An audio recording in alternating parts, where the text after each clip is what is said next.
Hello friends, welcome back to my YouTube channel. तो इस video में आज मैं आप लोगों को 7 भाई और एक बहन की कहानी को बताने जा रही हूँ। यह कहानी हजारों वर्ष पहले झारखंड के दक्षिणी छोटा नागपुर की प्रसिद्ध 7 भाइयों और एक बहन की कहानी है। यह कहानी पीढ़ी दर पीढ़ी हमारे पूर्वजों के द्वारा नई पीढ़ी को बताई जाती है, जिसका अवशेष आज भी छोटा नागपुर की धरती पर मौजूद है, जो झारखंड राज्य के जिले में स्थित बुढ़मू प्रखंड के गिंजो ठाकुर गांव नामक गांव में बिंदु टुंगरी के नाम से काफ़ी प्रसिद्ध है। यह सतयुग की कहानी इस प्रकार है। उस समय राजा के 7 बेटे और एक बेटी थी, जो खुशी खुशी अपना जीवन व्यतीत कर रहे थे। 7 भाइयों में से जो इकलौती बहन थी, उसका स्वभाव बहुत ही शांत था और संस्कारी थी। जो सबसे बड़ा भाई था, उनका शादी हो चुका था, और 6 भाई में से जो सबसे छोटा भाई था, उसका एक आँख से वह अंधा था। और जो सबसे छोटा भाई था, वह अपनी इकलौती बहन से उसका ज़्यादा ही लगाव था। वो अपनी बहन से बहुत ही ज़्यादा प्यार करता था। एक दिन राजा बड़े भाई अपने 6 भाइयों और अपनी पत्नी को लेकर खेतों में काम करने के लिए निकल जाता है। तब अपनी बहन को आदेश देता है कि घर में सारा काम करना और खाना बनाकर रखना, और वे खुशी खुशी निकल जाते हैं काम करने के लिए। और उसकी बहन भी घर में खुशी खुशी काम करने लगती है, सबके लिए खाना बनाती है। उसके बाद वह साग काटती है। साग काटते काटते उसका हाथ साग काटने वाले औजार से कट जाता है। कटने से उसका हाथ में थोड़ा खून निकलता है। उस समय वो सोचती है कि इसे कहाँ पे पोंछेंगे। फिर वो सोचती है दीवार पर पोंछने से दीवार में दाग लग जाएगा। फिर सोचती है कपड़ा में पोंछने से कपड़ा में भाभी लोग देखेगी तो क्या सोचेगी। फिर वो सोचती है कि सबसे अच्छा है साग में ही पोंछ दे। फिर साग में वो अपना खून को साग में पोंछ देती है और खून को बहने से रोकती है। फिर इसी खून लगे साग को सब्जी बनाती है।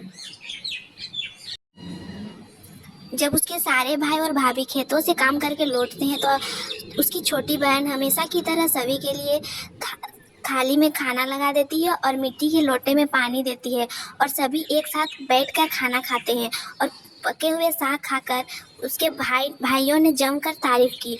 और ये सब अपनी बहन से पूछते हैं, बहन तुम्हारे द्वारा बनाया हुआ यह साग बहुत पहले भी बहुत बार खाए हैं, लेकिन आज की बात ही कुछ अलग है। आज बहुत ही स्वाद है। बताओ ना कैसे और क्या क्या मिलाकर इतना स्वादिष्ट सब्जी बनाई हो। फिर पहले तो राजकुमारी डर गई थी। फिर फिर वह थोड़ा सोचती है और बोलती है कि नहीं भैया, कुछ नहीं, जैसा पहले मैं बनाती थी आज भी वैसा ही बनाई हूँ। फिर छोटी बहन अगले 7 दिनों तक भाइयों के अनुरोध पर फिर से एक बार वही साग बनाती है। उनके भाइयों ने बोला फिर से एक बार बनाओ, तो फिर से वही साग बनाती है। लेकिन भाइयों को लास्ट दिन जैसा साग लगा था, उस वैसा स्वाद इस साग में नहीं मिलता है। फिर वो लोग बहुत ज़बरदस्ती करते हैं कि बताओ उस दिन कैसे इतना स्वाद लगा था, उसका कारण। फिर वो लोग बहुत जिद करने लगे, इसीलिए मजबूरन छोटी बहन को सारी घटना अपने भाइयों को बतानी पड़ी। 5 नंबर का जो भाई था, वह बहुत ही लालची था। उसने बाकी भाइयों से कहा कि चलो, बहन का खून इतना स्वादिष्ट लगा तो इसका मांस कितना स्वाद होगा। यह बोलकर सभी भाइयों के बीच बहुत बातचीत होने लगी। सबसे छोटे भाई को छोड़कर बाकी भाइयों ने छोटी बहन को मारकर उसका मांस खाने को राजी हो गए थे। मांस खाने की सोचकर उन सभी के मुंह से लार टपकने लगता है। भाइयों के मन में स्वादिष्ट खाना खाने के लिए वे कितना लालची बन गए, इसका पता राजकुमारी को हो गया कि किस प्रकार उसके भाई उसकी मांस खाने की लालसा रखते हैं। एक दिन सातों भाई ने मिलकर शिकार खेलने के बहाने से छोटी बहन राजकुमारी को लेकर घने जंगल में लेकर चले जाते हैं, जहां पूर्व से निर्मित 4 केंद के वृक्ष पर बने मचान के नीचे पहुंचते हैं, जिस पर झूठ बोलकर अपनी छोटी बहन को यह झूठ बोलकर चढ़ाने के लिए बोलते हैं कि इस मचान पर जंगली जानवर तुम पर हमला नहीं कर सकेंगे। और इस प्रकार सातों भाइयों ने अपनी बहन को मचान पर बैठा ही दिया। अपना अपना धनुष लेकर शिकार करने का ढोंग करके चले जाते हैं। वह थोड़ा दूर दूर चले जाते हैं। उसके बाद अपना अपना धनुष लेकर शिकार करने का ढोंग करते हैं। और सबसे बड़ा भाई सबसे पहले धनुष वो अपना तीर चलाता है, लेकिन सबसे सातों भाई में से 6 भाइयों ने अपना तीर चलाता है, लेकिन किसी का तीर इस पर नहीं लगता है, छोटी बहन पर कोई भी नहीं सका। फिर सबसे लास्ट में छोटा भाई का बारी आता है। वो नहीं चाहते हुए भी उन भाइयों ने उसको ज़बरदस्ती करता है, और वे लोग उसको, वो अंधा था फिर भी उन्होंने उसको धनुष मारने के लिए कहता है। फिर छोटा भाई अपना तीर इधर अलग तरफ निशाना कर देता है, लेकिन भी जाकर उसकी छोटी बहन पर लग जाती है। फिर जो सबसे छोटी बहन थी वह जानती थी कि उनके सातों भाई में से जो सबसे छोटा भाई था यानी उसका दादा बाकियों की तरह लालची नहीं था। जब भाई छोटे भाई को बहुत ही ज़्यादा दबाव डालते हुए आदेश देते हैं कि अगर वह तीर नहीं चलाएगा तो उनकी बहन की तरह उसे भी मार देंगे। फिर छोटा भाई राजकुमार उदास होकर मन के साथ तीर को थोड़ा ही धार कर दूसरी दिशा में तीर को छोड़ने की कोशिश करता है, और तीर को धीरे से छोड़ता है। फिर भी वो जाकर सीधा अपनी बहन के पास तीर लग जाता है। उसका निशाना उसकी बहन में चुभ जाता है, और उसकी आत्मा शरीर से अलग हो जाती है, और उसकी आत्मा उसी स्थान पर भटकने लगती है। तभी वह देखती है कि उसके शरीर का मांस खाने के लिए उसके भाई कैसे लालच करते हैं, और सबसे छोटे राजकुमार को जबरदस्ती मार पीट कर उसके शरीर को काटने का आदेश देते हैं। बहन के मांस को पकाने के लिए बहुत सारी सूखी लकड़ी लाने के लिए छोटे राजकुमार को जंगल भेजते हैं, ताकि वह मांस के पास ना रहे। इसीलिए सबसे छोटे भाई को लकड़ी लाने के लिए भेज देते हैं, और वह बहुत सारा लकड़ी जंगल से जमा करता है और सोचता है कि कैसे इतना सारा लकड़ी को ले जाऊंगा। दादा जो रस्सी दिए हैं वो भी 7 टुकड़े में दिए हैं। उन्हें जोड़ने पर भी यह रस्सी इन लकड़ियों को नहीं बांध पाएगा। देर होने के डर से राजकुमार उदास होकर रोने लगे। वो अपनी बहन को याद करके बहुत रोता है। तभी आवाज़ आता है, क्यों रो रहे हो राजकुमार? वह इधर उधर देखता है किंतु कोई भी नजर नहीं आता है। फिर राजकुमार को नाग देवता दिखते हैं, और राजकुमार नाग देवता को अपनी सारी बातें सुनाते हैं। फिर नाग देवता उसे कहते हैं कि मैं लकड़ी में रस्सी की तरह लिपट जाऊंगा, और तुम जैसे ही लकड़ी घर जाकर वहां रखोगे तो मैं धीरे से निकल जाऊंगा। और राजकुमार ऐसे ही करते हैं। सभी बड़े भाई यह देखकर आश्चर्यचकित हो जाते हैं कि कैसे उनका छोटा भाई लकड़ी लेकर आया, क्योंकि उसे छोटे छोटे रस्सी दिए हुए थे उनके भाइयों ने, ताकि वो लेट से पहुंचे इसीलिए। लेकिन उसको देखने के बाद वे बहुत ही आश्चर्यचकित हो जाते हैं। फिर थोड़ी देर बाद उसे एक मिट्टी का घड़ा देते हैं, जिसमें नीचे में छेदा रहता है। छोटा राजकुमार पानी लाने के लिए एक डाड़ी यानी कि छोटा सा कुआं होता था, और उसमें पानी भरा रहता था, परंतु उसमें छेद होने के कारण उसका सारा पानी गिर जा रहा था। और राजकुमार वहीं पर बैठकर सोच कर रोने लगता है कि बिना पानी के वापस जाऊंगे तो बड़े भाई लोग मुझे मार पीट देंगे। यह सारी घटना को दाढ़ी मतलब वहाँ पर छोटा सा कुआं था, वहाँ पर मेंढक था, वो देख लिया उसको रोते हुए।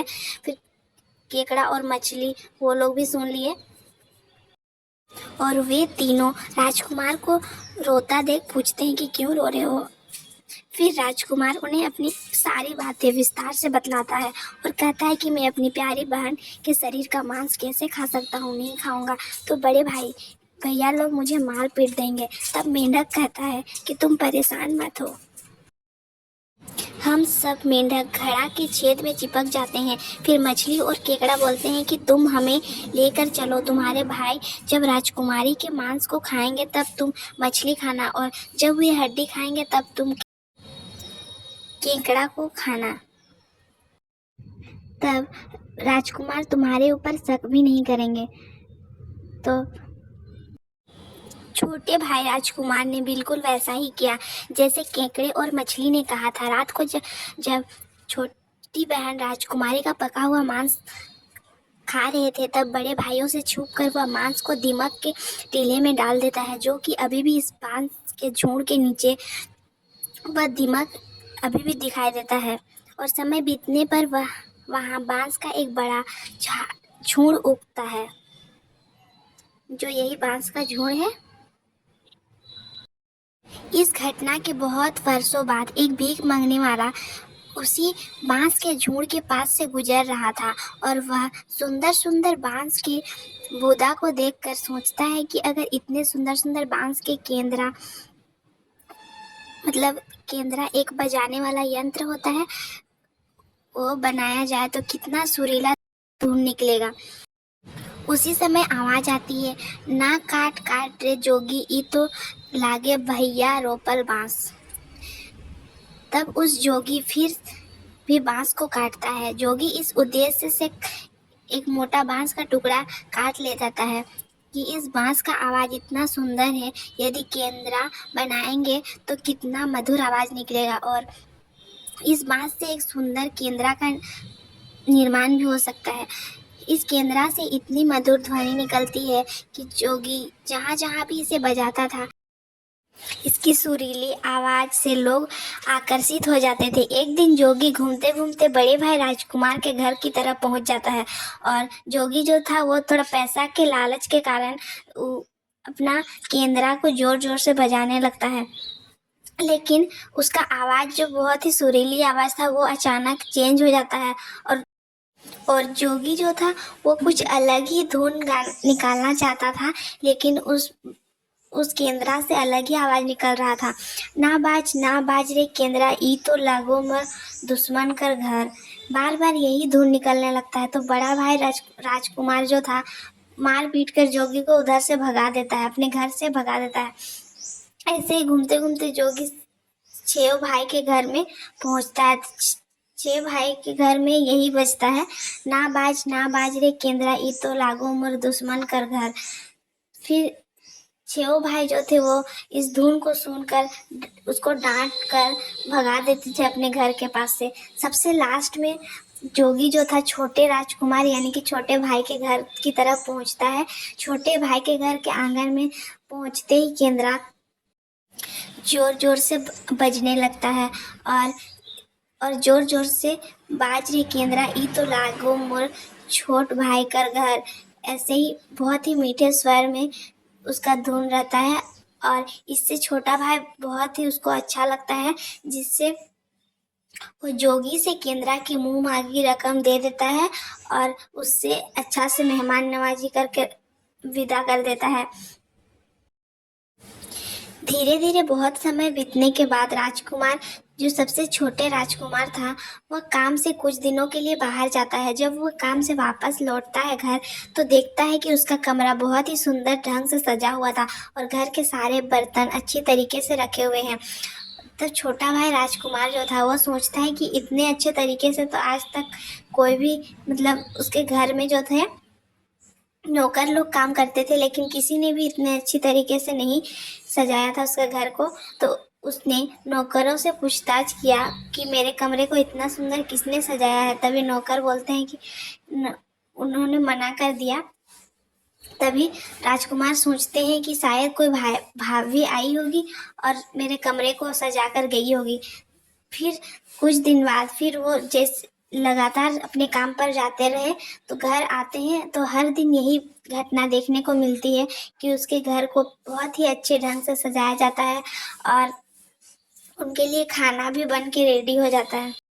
एक दिन सच्चाई का पता लगाने के लिए छोटे भाई राजकुमार किसी काम का बहाना कर बाहर जा रहे हैं बोलकर निकलते हैं और छुप कर फिर से वापस आ जाते हैं और अपने कमरे में खजूर के गोल मुड़े हुए चटाई के अंदर छिप जाते हैं। कुछ समय इंतजार के बाद राजकुमार देखते हैं कि एक खूबसूरत सी लड़की केंद्रा से निकलकर कमरे में आती है और सारे कमरे का साफ सफाई कर वापस उसी केंद्रा में घुस जाती है। यह देख राजकुमार की आंखें खुली के खुली रह जाती है, क्योंकि उस लड़की की शक्ल बिल्कुल उसकी छोटी बहन राजकुमारी के जैसे ही थी। राजकुमार अगले दिन फिर से एक बार उसी प्रकार छुप जाते हैं जिस तरह वे पहले दिन छुपे थे। जैसे ही वह सुंदर लड़की पूरे कमरे की साफ सफाई का काम खत्म कर वापस केंद्रा में जाने वाली होती है, तब छोटे राजकुमार उस लड़की का हाथ पकड़ लेते हैं, तुरंत केंद्रा को जला देते हैं, जिसके बाद वह लड़की हमेशा के लिए मानव रूप में परिवर्तित हो जाती है और दोनों भाई बहन खुशी खुशी अपना जीवन जीते हैं। ये सातों पत्थर सातों भाई के नाम से रखा गया है। यह बिंदु टुंगरी नामक गांव में स्थित है। अगर आप लोगों को वीडियो अच्छी लगी तो चैनल को सब्सक्राइब और वीडियो को लाइक जरूर कीजिएगा। मिलते हैं एक न्यू वीडियो के साथ।